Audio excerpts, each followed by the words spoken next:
Hi guys, welcome to another episode of Diablo 3. My name is Wilfred. So this video is more or less like a video blog on where we are, our progress in this season 16. Also some random thoughts and topics on this game Diablo 3. So my wife and I, as well as our friend Dupe, was playing a little bit of like GR99 last night. Mainly to get some leveling our legendary dams to augment our ancients. So I'm incubating a few dams at the same time, and I think as a solo I can do around 97 or so.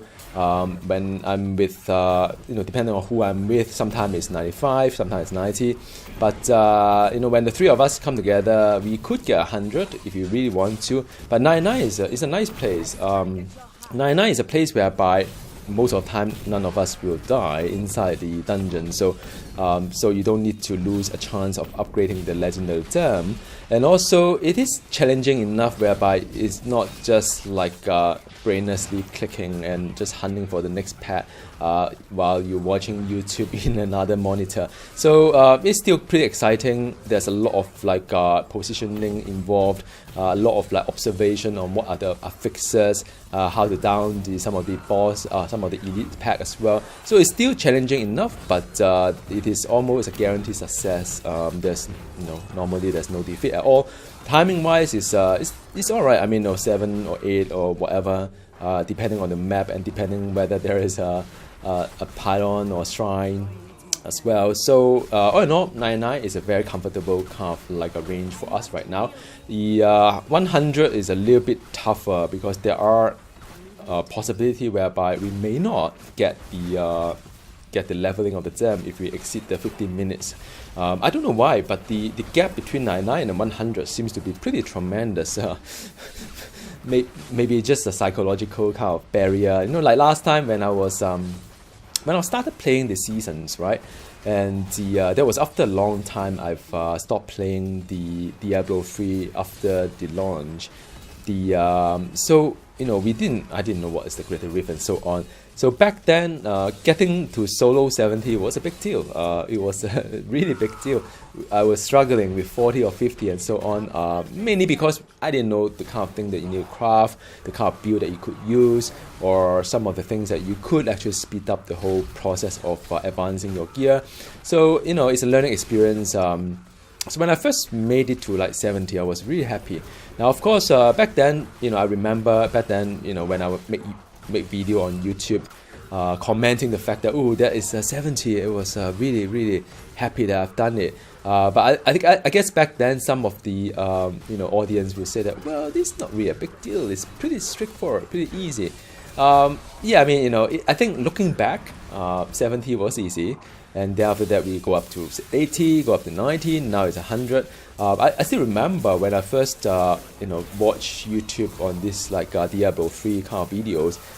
I thought anything beyond 90 was pretty remarkable. But looking at what we are playing right now with the gear, with the kind of composition we have, we are a little bit of awareness of where the thing may hurt the most. How to gear against certain thing that is pretty bad for you. Seems to me that 99 is pretty doable.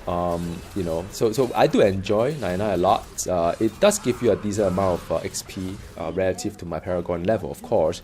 And there's a decent amount of challenges. There's a decent amount of a skill that is required to dodge certain things and know when to go in. But also a kind of a time pressure as well, because if you notice the beginning of the video, the timing is always a little bit behind time. But then as we progress and getting more elite pets and more shrines, things get speed up a little bit. Like now, there's a little bit of leeway between myself, our timing against the Guardian.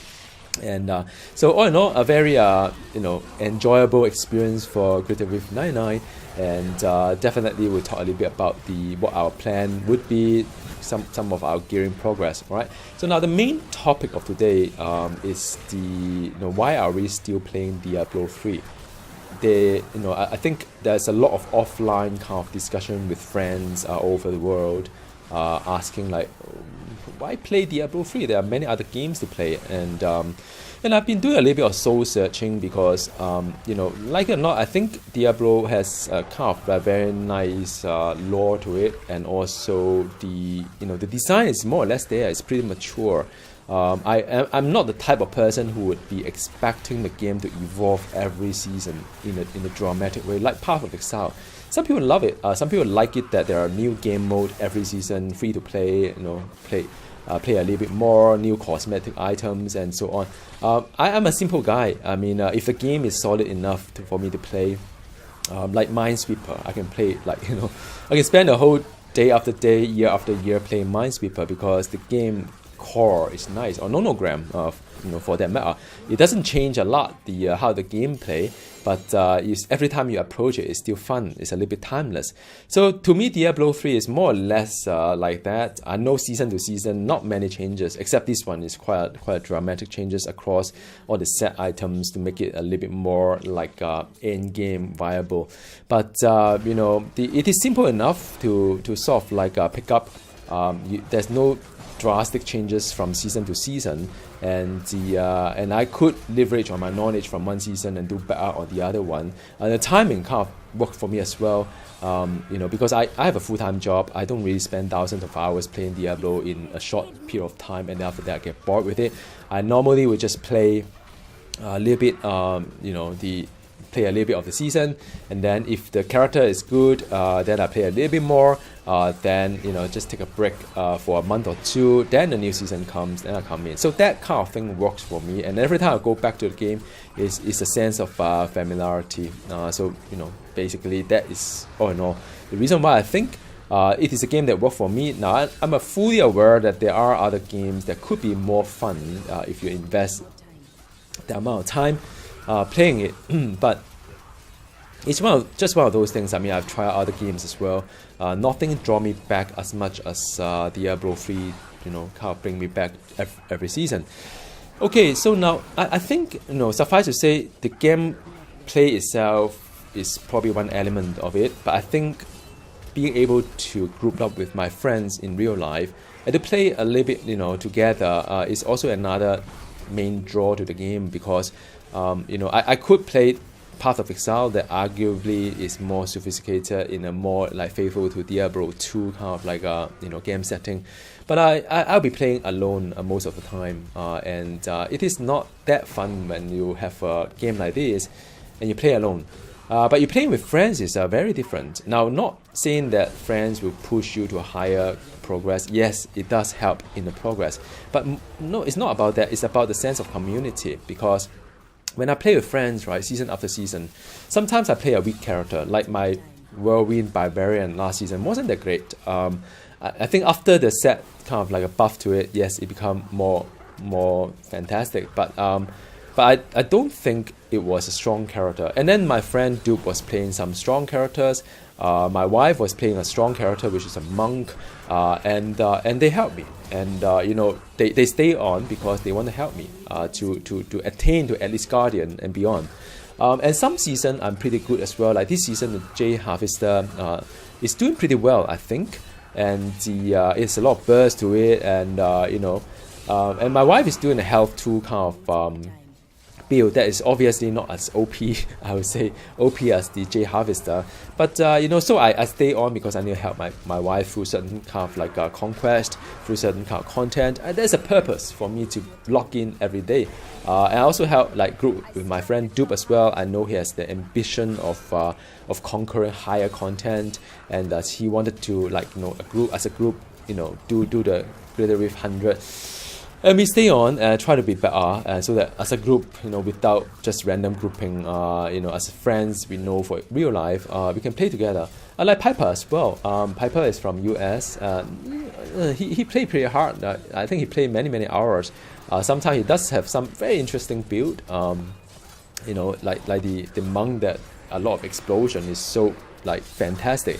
The graphic is so intense that my computer actually kind of like lags while Piper is playing. But despite all this, I mean, we do stay on to help each other from season to season. We are aware that some seasons we are playing a strong character, some season we are not. Some season we are playing a very like AOE kind of character, some season are not. And then some conquest you require a certain kind of mix of people to be together to get it done. When you want to be a guardian, you need 3 conquests. Now one of the conquests you could do it solo, maybe a Greater Rift 75 solo, or level the dams to 65. Those are the kind of like obvious one, but there are things that you require a little bit of like coordination, like the boss mode of this season, like the you have to do a certain torment in a certain kind of like a minute. So those things you need friend, and sometimes you do come online because of friends, just to help out each other. Even though I'm guardian right now, if anybody want to be guardian in my guild, in my clan, or in my real life circle, I'm more than happy to just jump in and help to get them into guardian status.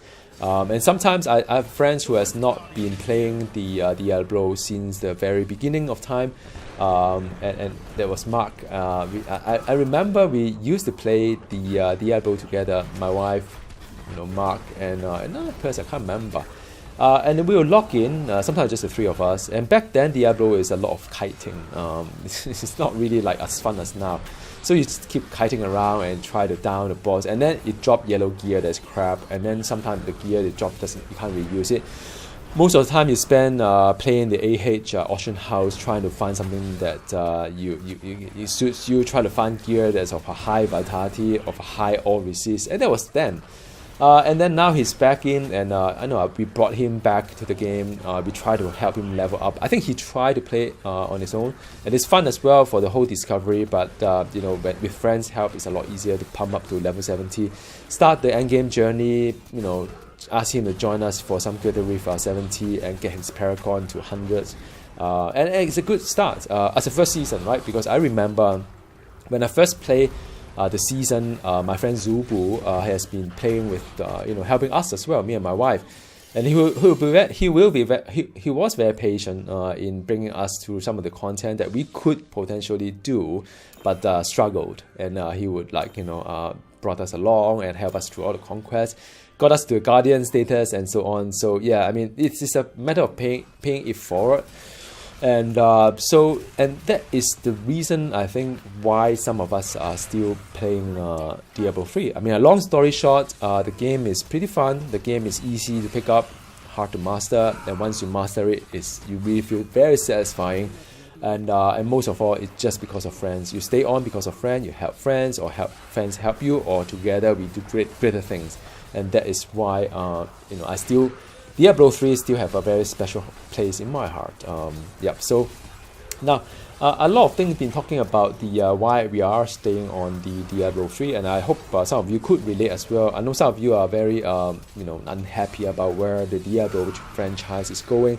D3 is on maintenance mode. D4 is yet to be announced. The next franchise is a mobile game that no one cares, and the latest news is that I think the mobile game company, is it NetEase? I can't remember what it was. It was one of the China company. The Diablo Immortal is blaming Blizzard for holding back, not releasing the game.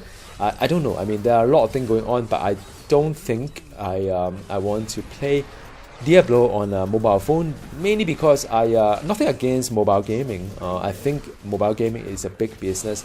There's a lot of revenue, kind of like potential to it. A lot of young people are onto mobile games, so I guess to put the franchise or the brand in front of the young people right from the start will get them to a nostalgic kind of like a moment in maybe 20-30 years down the road, and people will still play the franchise perhaps. But I don't, because my work is pretty hectic. I seldom have time even to look at my phone, right? And so if I have time, I'll read my Kindle, just read some books. I'm a more traditional kind of guy who still read books, and who enjoy just a walk along the bay, and to admire the people, admire the scenery, rather than just looking down and just keep playing games. I thought I play games when I'm playing on PC, right?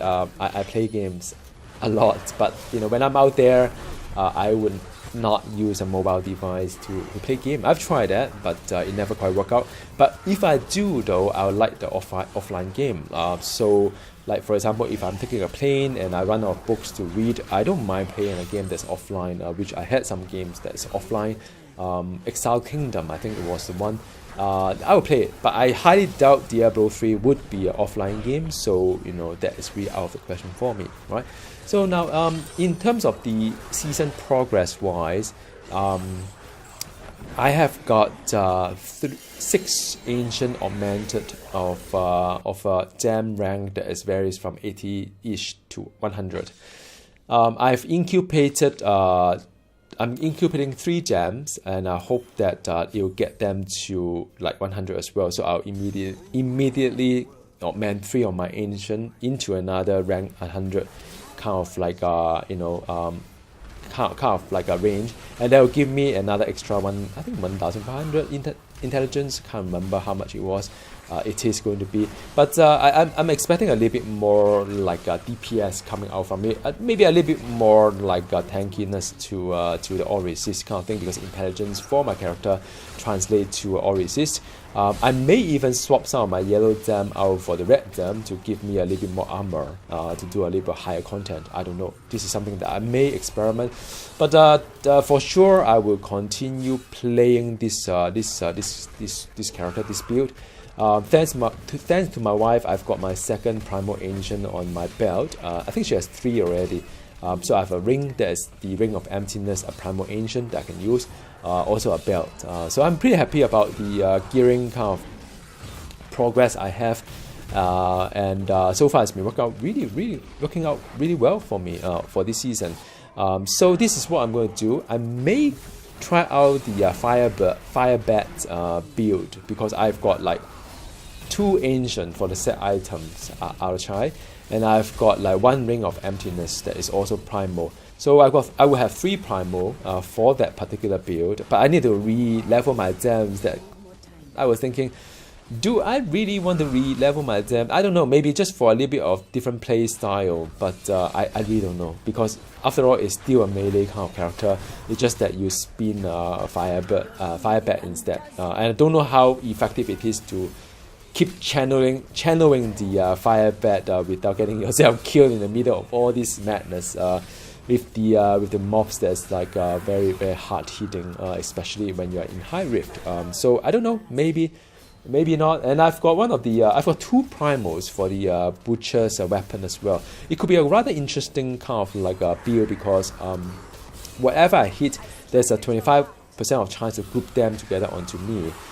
So in this scenario, I could have grouped all the mobs into one place so that I can do a little bit more damage. But then I have to go with a little bit sacrifice on other things, like the defensive kind of thing, because I'm using a wormwood right now, and wormwood help me to spread the locusts around and get me a little bit easier to survive as well.